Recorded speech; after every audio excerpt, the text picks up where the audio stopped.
ఓం సాయిరాం.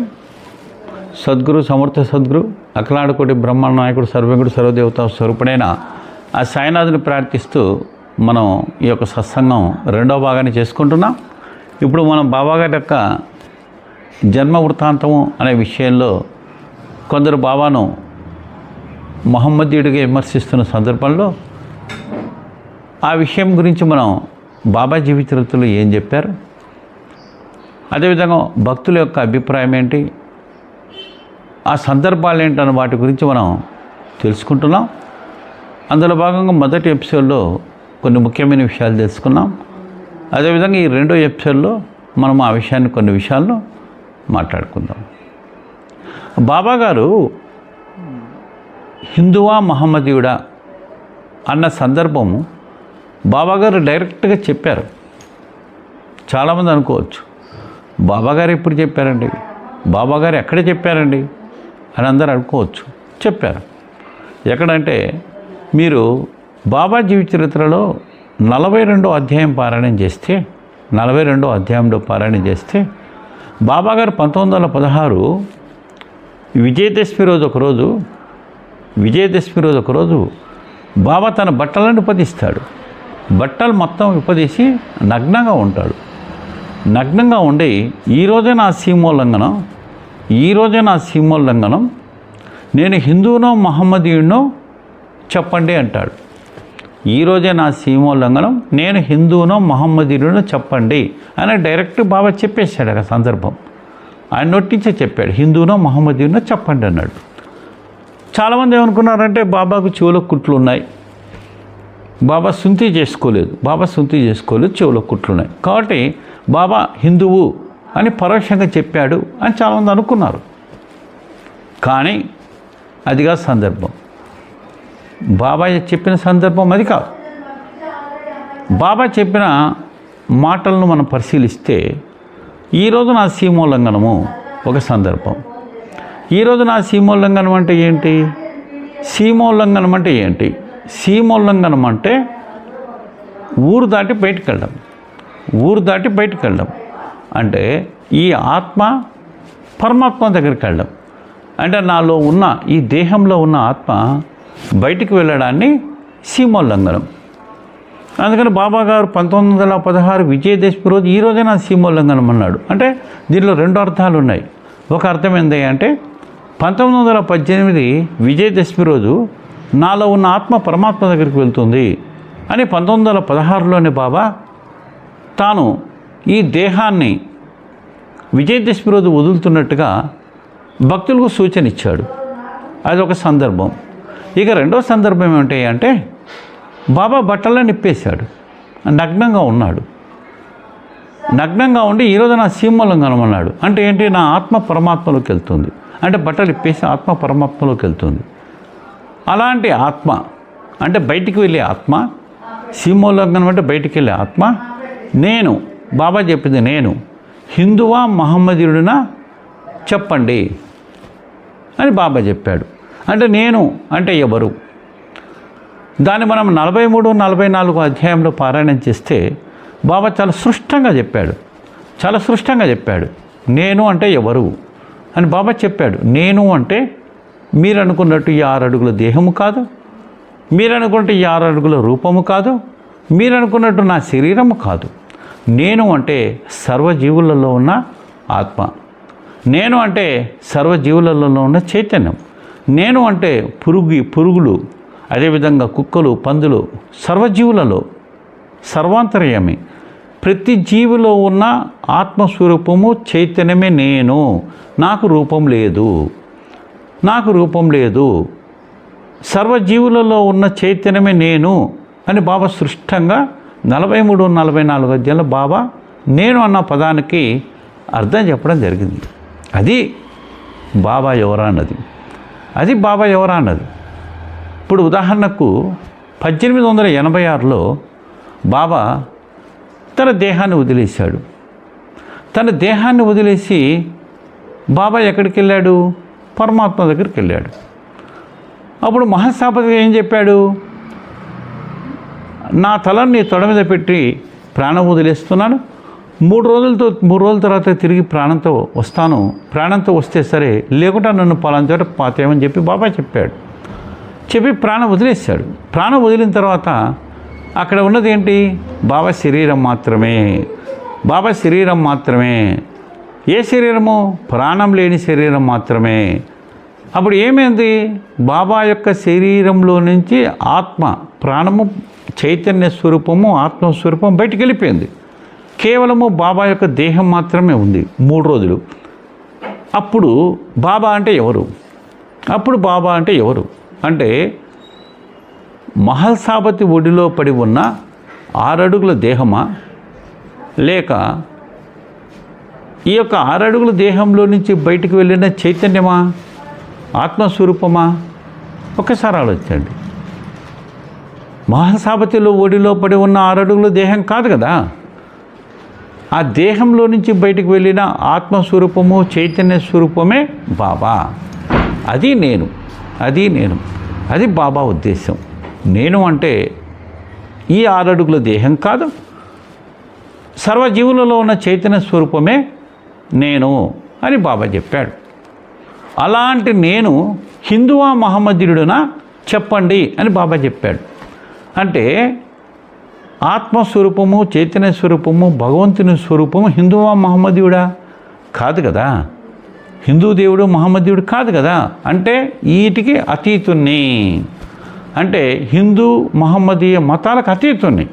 అంటే చైతన్యము, ఆత్మస్వరూపానికి మతం ఎక్కడ ఉంటుంది?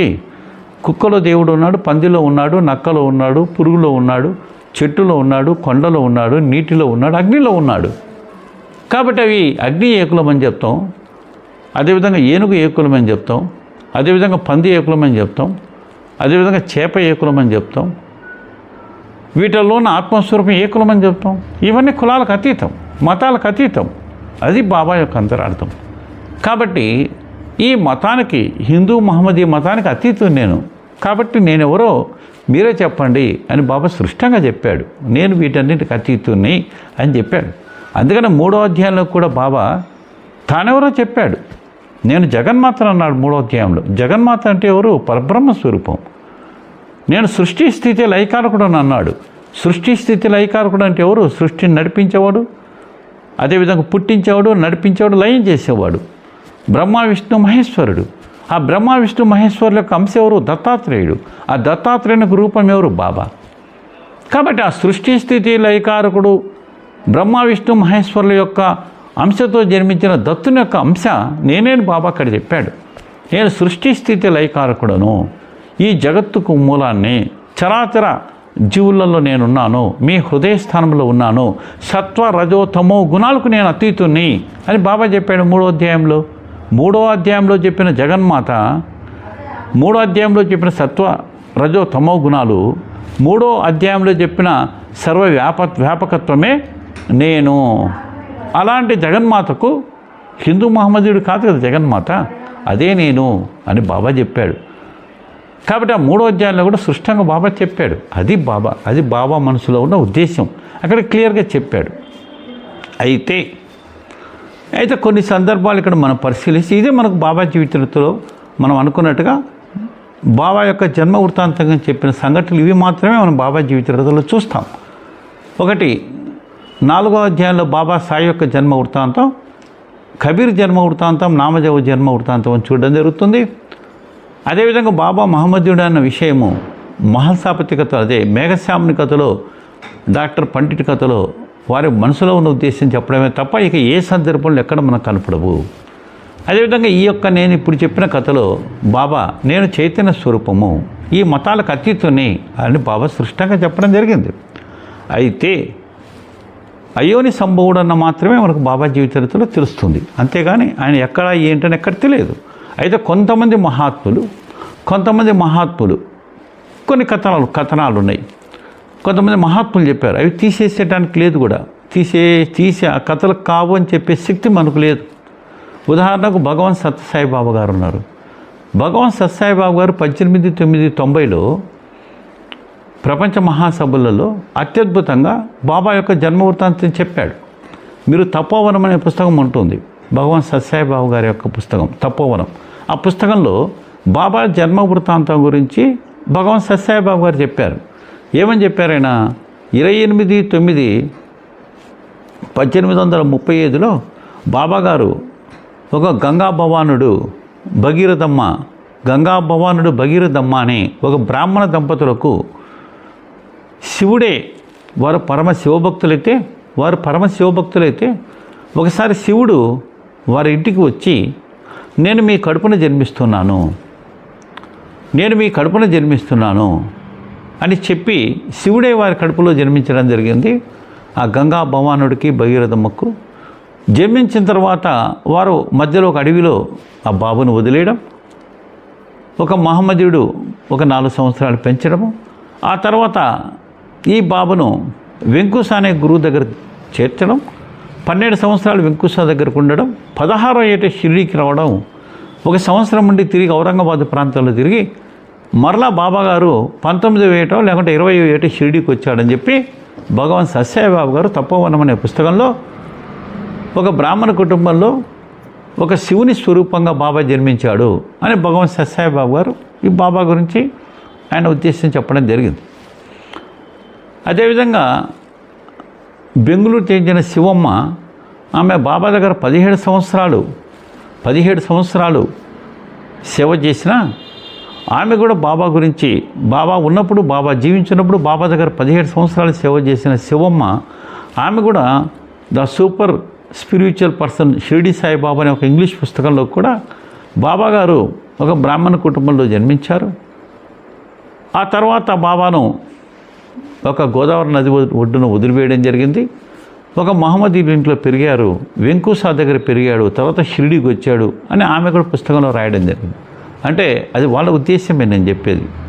అదేవిధంగా స్వామి శరణానంద కూడా తన పుస్తకంలో బాబా గురించి రాస్తూ, బాబా ఒక బ్రాహ్మణ కుటుంబంలో జన్మించాడు, ఒక గోదావరి నది ఒడ్డున వదిలేశారు, తర్వాత ఒక మహమ్మదీయుల ఇంట్లో పెరిగిన తర్వాత బాబా గారు వెంకుస దగ్గర 12 సంవత్సరాలు శిష్యర్కం చేసి 16వ ఏట షిరిడీకి వచ్చి 2 సంవత్సరాలు మరలా బయటికి వెళ్ళి 19వ ఏట షిరిడీకి వచ్చాడని చెప్పి స్వామి శరణానంద కూడా రాయడం జరిగింది. ఈ విధంగా కొంతమంది వారి అనుభవాలు, వారికి ఉన్న శక్తిని బట్టి బాబా గురించి వారి జన్మ వృత్తాంతం కొంతమంది రాశారు. అది పుస్తకాలు మనం చూడొచ్చు. నేను చెప్పడం కాదు. స్వామి శరణానంద రాసిన ద డివైన్ ఆఫ్ షిరిడి సాయిబాబాను, శివతాయమ్మ రాసిన ద స్పిరిచువల్ ఆఫ్ షిరిడి సాయిబాబాను, అదేవిధంగా భగవాన్ సత్యసాయిబాబా గారు రాసిన తపోవనం పుస్తకంలో ఇవన్నీ మీరు చదవచ్చు. పోతే అంటే ఇవన్నీ నేను ఎందుకు చెప్తున్నానంటే దీనికి సంబంధించిన కొన్ని అంశాలు మాత్రం మనం మననం చేసుకుంటున్నాం, అంతే, ఏం లేదు. బివి నరసింహస్వామి గారు ఉన్నారు. బివి నరసింహస్వామి గారు బాబా గురించి ఎంత పరిశోధన చేశాడో, ఎన్ని సంవత్సరాలు తప్పించాడో, ఎన్ని సంవత్సరాలు బాబాని కలవరించాడో, ఎన్ని సంవత్సరాల జీవితాన్ని త్యాగం చేసి బాబా గురించి అత్యద్భుతంగా ఎన్నో విషయాలు తెలుసుకొని ఎంతోమందిని కలిసి ఎన్నెన్నో పరిశోధనలు చేశాడు బివి నరసింహస్వామి. ఆ బివి నరసింహస్వామి రమణ మహర్షి దగ్గర కూడా కొంతకాలం సేవ చేశాడు.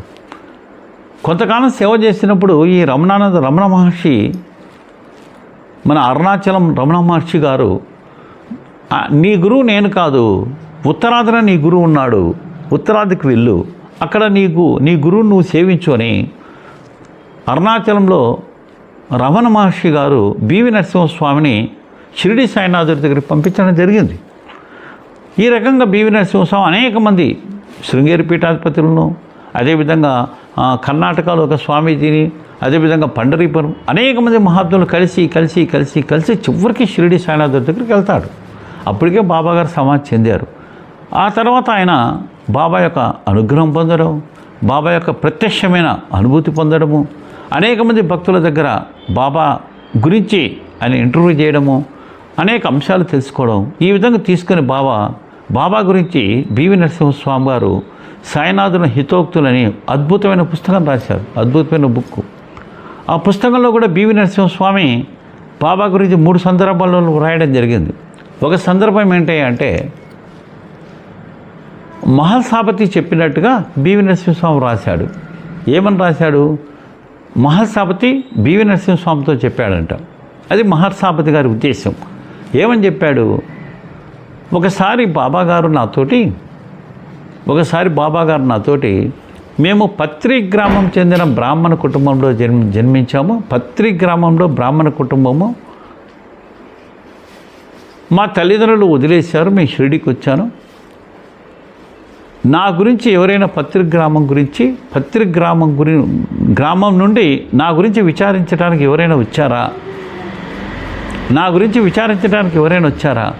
పత్రి గ్రామం నుంచి ఎవరైనా వచ్చారా? మేము పత్రి గ్రామంలో పలానా బ్రాహ్మణ కుటుంబంలో పుట్టామని చెప్పి బాబా గారు మహల్సాపతితో చెప్పినట్టుగా మహల్సాపతి బివి నరసింహస్వామికి చెప్పాడు. అది పుస్తకంలో ఉంది. బివి నరసింహస్వామి పుస్తకం మీరు చదవచ్చు, దాంట్లో ఉంది. అదేవిధంగా ఇంకొక సందర్భంలో కూడా నాస్తిని అయిన ఒక భక్తుడు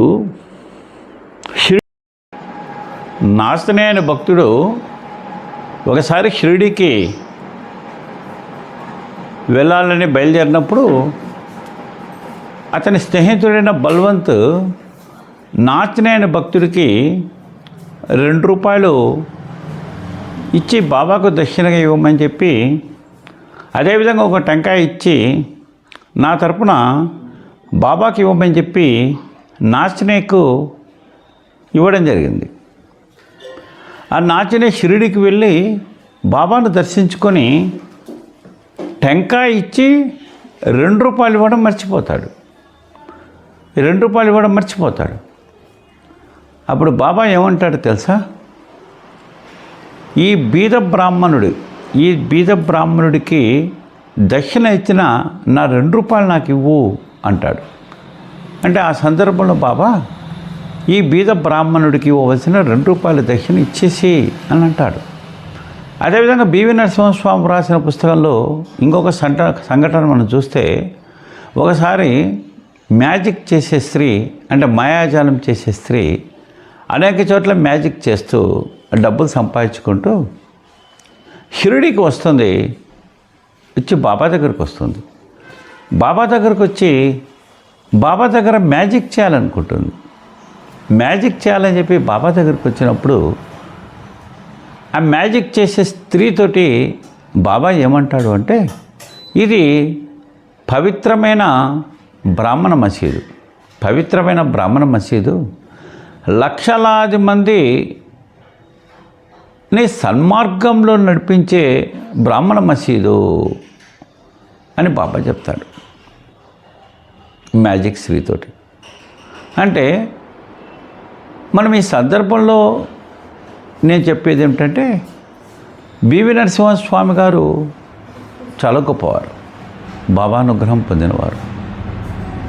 బాబా సమాధి అయిన తర్వాత కొన్ని సంవత్సరాల తర్వాత అనేక మంది భక్తులను కలిసి అద్భుతమైన భక్తుల అనుభవాలు వ్రాశారు.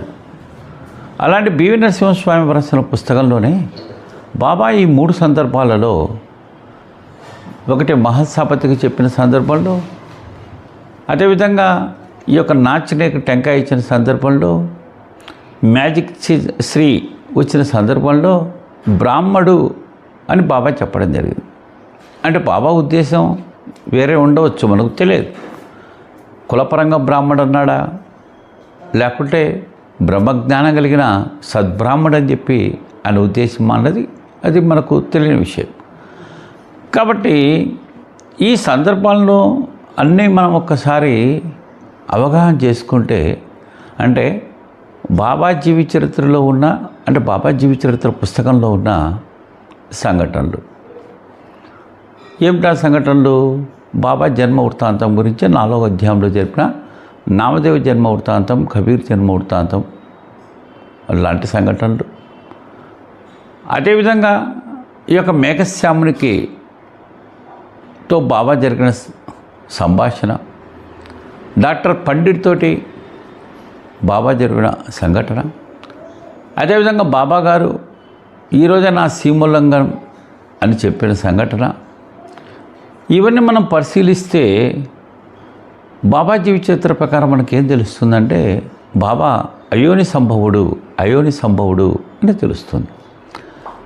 అలా కాకుండా అనేక మంది మహాత్ములు చెప్పిన సంఘటనలు, అంటే భగవాన్ సత్యసాయిబాబు కావచ్చు, శరణానంద కావచ్చు,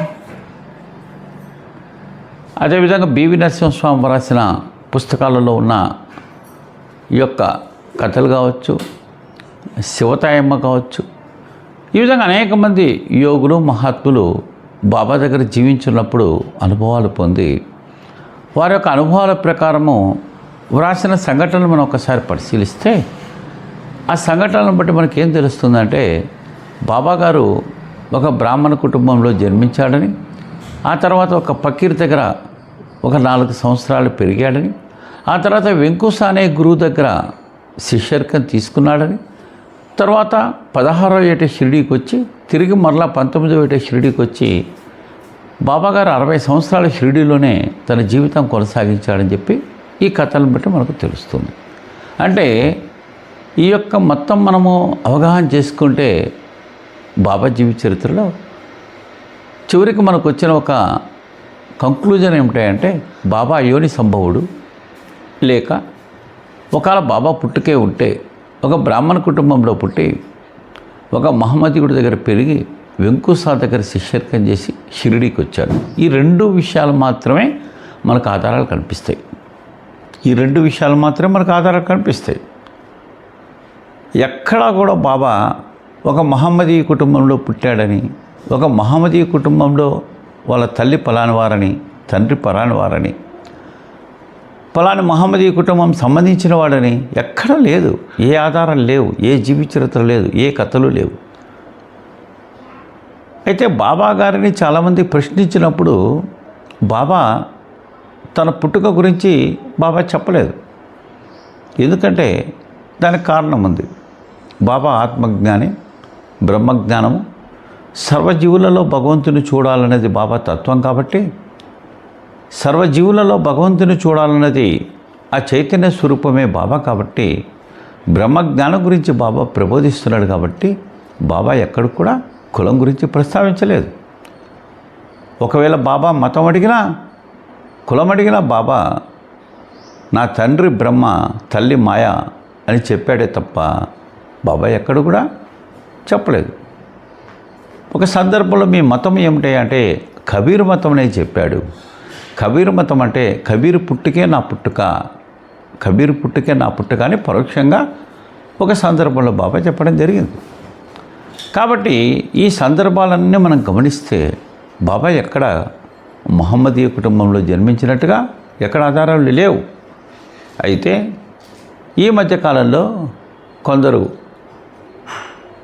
బాబాకు వ్యతిరేకంగా ప్రచారం చేసేవారు ప్రతి చిన్న విషయాన్ని కూడా పట్టుకొని బాబా జీవిత చరిత్రలో ఉన్న అర్థాన్ని అంతరార్థాన్ని తెలుసుకోలేక కేవలం విమర్శించాలి అనే ఒకే ఒక్క కాన్సెప్ట్తో బాబాను విమర్శిస్తూ వ్యతిరేకిస్తూ అనేక రకమైన వీడియోలు చేస్తూ ఉన్నారు. ప్రస్తుతం ఏమిటంటే వారు బాబాకు ఒక మతాన్ని అంటకట్టి బాబా మహమ్మదీయుడు అని చెప్పి ప్రచారం చేస్తే చాలామంది హిందువులు బాబాకు దూరం అవుతారు, బాబాను కొలవరు అనే వారి ఉద్దేశం. అయితే బాబాతో ప్రత్యక్ష సంబంధం, పరోక్ష సంబంధం ఉన్న కోటాను కోట్ల మంది భక్తులు ఉన్నారు. అంటే ఆరోగ్య విషయం కానీ, ఉద్యోగ విషయం కానీ, వ్యాపార విషయం కానీ, ప్రత్యక్ష అనుభవాలు కానీ, పరోక్ష అనుభవాలు కానీ పొందిన వాళ్ళు చాలామంది ఉన్నారు. అయితే ఎవరు బాబాను విడిపోరు. ఎందుకంటే తన తల్లి గురించి, తండ్రి గురించి ఇతరులు చెప్తే నమ్ముతారా? నమ్మరు. ఎందుకంటే నా తల్లి ఎవరో తెలుసు, నా తండ్రి ఎవరో తెలుసు, అలాగే బాబా ఎవరో నాకు తెలుసు. కాబట్టి ఎవరో చెప్తే నమ్మే పరిస్థితి నిజమైన బాబా భక్తులు లేరు. అయితే ఈ మధ్యకాలంలో కొత్తగా వచ్చే భక్తులు కావచ్చు, యువత కావచ్చు, బాబా దగ్గరికి వస్తే మనకు మంచి జరుగుతుందనే భావనతో బాబా మందిరానికి వచ్చేవారు కావచ్చు. అలాంటి వారు ఇలాంటి వీడియోస్ చూసి సందేహాత్మకంగా అనుమానం పడే పరిస్థితి ఉంది. ఈ పరిస్థితులలో బాబాకు దూరమయ్యే పరిస్థితి కూడా ఉంది. బాబాకు దూరమయ్యే పరిస్థితి కూడా ఉంది. కాబట్టి ఎవరైతే బాబా గురించి వ్యతిరేకంగా ప్రచారం చేస్తున్నారో ఆ వ్యతిరేకంగా ప్రచారం చేసేవన్నీ తప్పుడు ప్రచారాలు, బాబా గురించి తప్పుడు ప్రచారాలు చేస్తున్నారు అని చెప్పాల్సిన అవసరం మనకుంది. బాబా భక్తులుగా మనం బాబా వద్ద అనేకం లబ్ధి పొందాం, అనేక ప్రయోజనాలు పొందాం. ఆరోగ్యాలు కానీ వ్యాపారాలు కానీ ఎన్నో పొందాం. ఇన్ని పొందినప్పుడు మన తల్లిదండ్రులు లాంటి బాబాను ఇతరులు వ్యతిరేకిస్తే, ఇతరులు విమర్శిస్తే కనీసం మనకు చేతనైనంత ఆ విషయంలో మనము తప్పనిసరిగా వారిని వ్యతిరేకించాలి. వ్యతిరేకించి బాబా సంబంధించిన తత్వాన్ని తెలియజేసిన బాధ్యత ప్రతి ఒక్కరికి ఉంది. ఈరోజు అనేక మంది బాబా భక్తులు అనేక వీడియోలు చేస్తున్నారు. బాబా భక్తులు ఈ బాబా తత్వం మీద అనేక రకమైన వీడియోలు చేస్తున్నారు. కాబట్టి మేము బాబా భక్తులందరినీ కోరుకునేది ఏంటంటే అనేక మంది సాయితత్వ ప్రచారకులు మంచి మంచి వీడియోస్ చేస్తున్నారు, బాబా తత్వం గురించి చెప్తున్నారు. అదేవిధంగా బాబా పైన విమర్శలను ఖండిస్తూ చెప్తున్నారు. ఈ విషయాలు మీరు అందరికీ తెలియజేయండి. ఇప్పుడు మీరంతటి మీరే ఈ విషయాల గురించి వారితోటి ఎక్స్ప్లెయిన్ చేయొచ్చు, చేయకపోవచ్చు. అందరూ కూడా ఈ విషయాలన్నీ చక్కగా వివరణాత్మకంగా చెప్పే అవకాశం ఉండొచ్చు, ఆ స్థాయి ఉండొచ్చు, లేకపోవచ్చు. అలాంటప్పుడు చక్కగా ఇలాంటి మంచి మంచి వీడియోస్ అంటే బాబాను విమర్శించే వారికి ఇది తప్పు, ఇవన్నీ తప్పుడు ప్రచారాలు అని చెప్పే వీడియోస్ చాలా వస్తున్నాయి. కాబట్టి ఈ వీడియోస్ అన్ని మీరు భక్తులకు షేర్ చేయండి, భక్తులు షేర్ చేయండి, భక్తులకు ఈ యొక్క వివరణ ఇవ్వండి. ఎవరైతే మిమ్మల్ని బాబా గురించి వ్యతిరేకంగా అడుగుతారో, బాబా గురించి వ్యతిరేకంగా మాట్లాడతారో, అదేవిధంగా బాబా పైన అనేక సందేహాలు మిమ్మల్ని అడుగుతారో, అలాంటి సందేహాలను మీరు తీర్చకపోయినప్పటికి కూడా అలాంటి వారికి ఇలాంటి చక్కని మీకు నచ్చినవి, మీరు చూసినవి, ఇవి మంచి వీడియోస్ అనుకున్నాయి తప్పకుండా బాబా భక్తులకు చేరతీయండి. నేను ఎందుకు చెప్తున్నాను అంటే సాయితత్వ ప్రచారాల కోసం చెప్పటం లేదు. సాయితత్వ ప్రచారాలకు ఆ వీడియోస్ పోకపోయినా పెద్ద నష్టం లేదు. కాకుంటే ఇది బాబా భక్తులకు నష్టం. కాబట్టి ఈ యొక్క భక్తులకు క్లారిఫికేషన్ కావాలంటే, వివరణాత్మకమైన విశ్లేషణ పొందాలి అంటే తప్పకుండా కొద్దిగా మంచి వీడియోస్ వారికి పంపించాలి. అప్పుడు వారు నిజం తెలుసుకొని సమాధాన పడతారు. ఇప్పుడు చాలామంది బాబాను ముస్లిం అని చెప్పి అనుకునేవారు చాలామంది ఉన్నారు. ఇప్పుడు అది తప్పుడు ప్రచారం, బాబా మీద వ్యతిరేక ప్రచారం, బాబా మీద కావాలని చేసిన ఒక దుర్మార్గపు చర్య. అలాంటి వారికి బాబా మహమ్మదీయుడు కాదు అని చెప్పాలి అంటే ఎలా చెప్పాలి? అందుకని ఇలాంటి వీడియోస్ మీరు షేర్ చేయాలి. ఇలాంటి వీడియోస్ భక్తులకు, మీరు సాయి భక్తులకు పంపిస్తే ఇవి చదువుకున్న తర్వాత, చూసిన తర్వాత అప్పుడు వారు ఒక ఆలోచనకు వస్తారు. కాబట్టి సాయి భక్తులుగా మీరు చేయవలసింది ఏంటంటే సాయితత్వ ప్రచారాన్ని 10 మందికి పంచాలి. కానీ మన దురదృష్టం ఏంటంటే ఈ మధ్యకాలంలో ఎవరైతే వ్యతిరేకమైన ప్రచారాలు చేస్తున్నారో, వ్యతిరేకంగా వీడియోలు చేస్తున్నారో, ఆ వీడియోలను ఎక్కువగా మనం ఫార్వర్డ్ చేస్తున్నాం మన భక్తులకు. ఆ వీడియోస్ని ఎక్కువగా ప్రచారం చేస్తున్నాం. అంటే మీరు ప్రచారం చేస్తున్నారు అంటే బాబా మీద వ్యతిరేకంగా చేస్తున్నారని కాదు నేను చెప్పేది. ఏమిటి ఈ విధంగా బాబా గురించి మాట్లాడుతున్నారు, ఎందుకు ఈ విధంగా మాట్లాడుతున్నారు, దీనికి సమాధానం లేదా అని ఒక ఆతృతతో, అదేవిధంగా ఒక ఆందోళనతో మీరు షేర్ చేస్తున్నారు ఈ యొక్క తప్పుడు ప్రచారాలు కూడా. కాబట్టి అవి దయచేసి ఎవరు ప్రచారాలు చేయొద్దు. ఇలాంటి తప్పుడు ప్రచారాలు చేసే వీడియోలు చూడొద్దు. మనకు న్యాయస్థానంలో 3 కోతులను పెట్టి వినొద్దు, చూడొద్దు, కనొద్దు అన్నట్టుగా అలాంటి వీడియోలు చూడొద్దు, అలాంటి వీడియోలు వినొద్దు, అలాంటి వీడియోల గురించి మాట్లాడొద్దు. ఈ తప్పుడు ప్రచారాల వీడియోలు దయచేసి పొరపాటును కూడా ఎవరికి షేర్ చేయొద్దు. ఆ షేర్ చేసినవి ఇప్పుడు 1000 మందికి వెళ్ళిపోతున్నాయి. 1000 మందికి వెళ్ళిపోయి బాబా గురించి ఈ విధంగా తప్పుడు ప్రచారాలు చేస్తున్నారని అనేక మంది బాబా భక్తులలో ఒక సందేహాత్మకమైన ఒక క్వశ్చన్ మార్క్ నిలబడిపోతుంది. అదే బాబా తత్వం పైన చేసే వీడియోల గురించి, మంచి వీడియోల గురించి చాలామంది షేర్ చేయటం లేదు. అది మన దురదృష్టం. దానివల్ల ఏమవుతుందంటే ఈ యొక్క సందేహాలను తీర్చుకునే అవకాశం లేకుండా పోతుంది. కాబట్టి నేను మరి ఒక్కసారి కోరుకోవడం ఏంటంటే, ఒక్కసారి మరలా ఆలోచించండి. ఈ బాబా ముస్లిం అనేది 100% తప్పు, 100% అసత్య ప్రచారం. కొందరు కావాలని బాబాయిని దుష్ప్రచారం చేయడం కోసం చేసిన వీడియోలు అవన్నీ కూడా. కాబట్టి అవన్నీ ఖండిస్తూ ఆ విధంగా సందేహాత్మక ఉన్న వాళ్ళందరికీ కూడా ఇలాంటి వీడియోలు మీరు ఫార్వర్డ్ చేసి భక్తులలో కూడా మనోధైర్యాన్ని కల్పించి, చైతన్యాన్ని కల్పించి వారి సందేహాలను కూడా తీర్చాలని చెప్పి కూడా మరీ కోరుకుంటున్నాం. జై సాయిరామ్.